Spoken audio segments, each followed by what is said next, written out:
What's up everyone and welcome back to another tutorial. Today we're going to see how to redeem Monster Legends codes.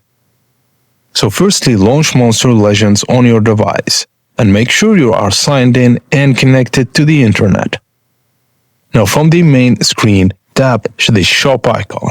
This is usually a cart or bag icon on the main menu. Once inside the shop, look for the redeem code option. This may appear as a small text field or button labeled redeem code. Tap the redeem code field and then type or paste the code exactly as you receive it. Tap redeem or submit, and if the code is valid, you'll see a reward added to your account automatically. Rewards should be gems, gold, food boosts, or even items. And that's it guys, as simple as that. Thank you for watching and please don't forget to like and subscribe for more.